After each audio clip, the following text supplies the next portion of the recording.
Bismillahirrahmanirrahim. Assalamualaikum warahmatullahi wabarakatuh, sahabat beriman.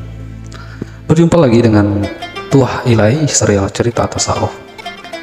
Dan suatu hari yang cerah, dengan kondisi cuaca sedikit panas, terlihat Abah Bahri dan Parmin di rumah Abah Layau lagi asik ngobrol.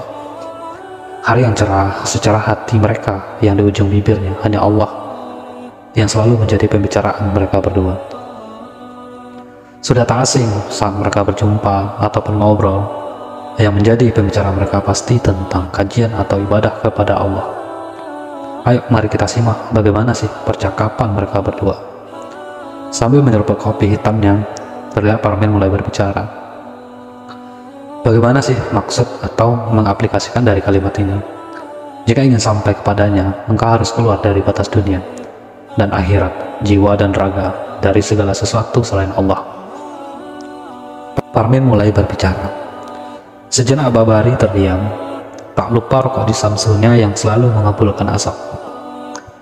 Ada hadis yang mengatakan, "Hai Musa, hilangkan wujudmu, maka nyatalah wujudku yang ada padamu," jawab Abah Bahri sambil menghela napas panjang.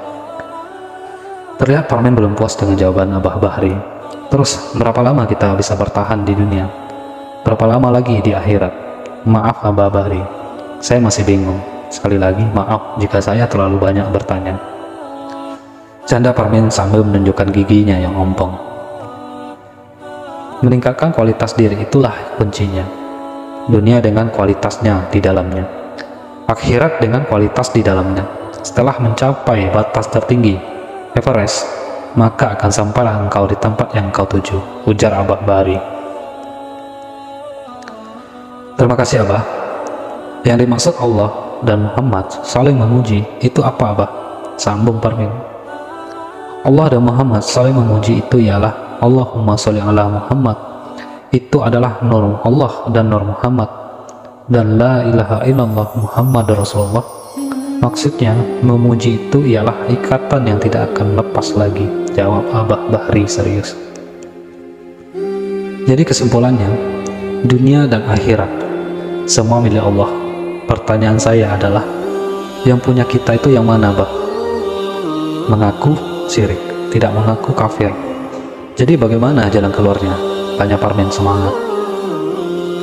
Terlihat Abah Bahri menyeruput kopinya. Ah, segar sekali.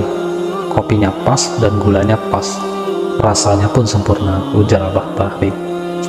Abah ini lagi iklan kopi kah? Canda Parmin. Dan Abah Bahri pun ikut tertawa sambil menjawab pertanyaan Parmin tadi. Pertanyaanmu bagus nak. Di dalam tauhid kita menyatakan bahwa apapun yang dikerjakan bukanlah perbuatan diri kita sendiri, melainkan semua itu afalnya Allah. Dan di dalam bersahadah kita pun bersaksi bahwa tiada yang nyata melainkan Allah. La haula wala quwata illa billah. Tiada daya dan upaya melainkan Allah jua. Sejenak Abah Bahri terdiam, namun terlihat dia memegang pundak Parmin. Dalam penjabaran diri, tidak ada hak kita atas diri ini kecuali hidup dan mati punya Allah. Penglihatan, pendengaran, penciuman, perkataan punya Muhammad. Kulit, urat, tulang punya Bapak. Darah, daging, dan otak punya Ibu. Lalu yang mana punya kita? Umpama kita bercermin, ada nampak di depan kita, tapi coba ditunjuk yang mana dia. Dari keterangan di atas, ingin mengatakan bahwa kita tidak punya hak atas diri, namun kita berada di dalam diri. Lalu, kita ini siapa? Pertanyaannya, punya kita yang mana? Mengaku syirik, tidak mengaku kafir. Sambil menatap wajah Parmin dalam-dalam, terlihat Parmin kikuk ketika Abah Bahri menatapnya. Namun Abah Bahri pun melanjutkan, jadi pertanyaan ini seperti buah simalakama, atau seperti orang yang bercermin dan disuruh menunjuk dirinya. Namun kita perlu memahami makna yang tersirat, itulah jawabannya. Parmin tertunduk, seperti ada sesuatu yang merasuk ke hati dan jiwanya. Terdengar lirih suara Parmin. Terima kasih Bah. Mudah-mudahan saya diberikan hidayah atau kemudahan untuk memahami makna yang tersirat tersebut. Jika manusia sama dengan layang-layang, ditambah kerangka, ditambah kertas, ditambah tali, ditambah angin, maka hidup atau melayang? Pertanyaan saya adalah, Sebenarnya layang-layang itu diri. Lalu diri itu yang mana? Yang mengulur tali hingga layang-layang naik ke atas lebih tinggi lagi, atau menarik tali membuat layang-layang itu turun lebih rendah, jawab Abah Bahri. Oh, ada dua ya, Bah, yang naik dan yang turun. Oke lah, Abah, saya paham. Dan satu lagi tambahan, saya sering mendengar pembahasan tentang ilmu ketuhanan berkisar antara Adam, Muhammad, dan Allah. Satunya lagi yang mana, Bah? Katanya ada 4, ujar Parmin. Satunya lagi ialah Rohul Kudus atau Jibril, jawab Abah Bahri. Nabi Musa alaihissalam dibimbing oleh Namuslah, Nabi Isa alaihissalam dibimbing oleh Rohul Kudus, Nabi Muhammad SAW dibimbing oleh Jibril. Terus Nabi Adam siapa yang dibimbing dan siapa yang membimbing, sambung Parmin. Yang dibimbing atau yang membimbing adalah satu jua, sambung Abah Bahri. Terus mengapa harus dibimbing, sambung Parmin bingung. Agar dapat mencapai tingkat yang optimal dalam mengemban tugas kerasulan di muka bumi ini, jawab Abah Bahri mantap. Lalu apa tugasnya, sambung Parmin. Memberi kabar gembira dan peringatan, jawab Abah Bahri. Bagaimana tuntunan yang diberikan oleh pembimbingnya? Tanya Parmin penasaran.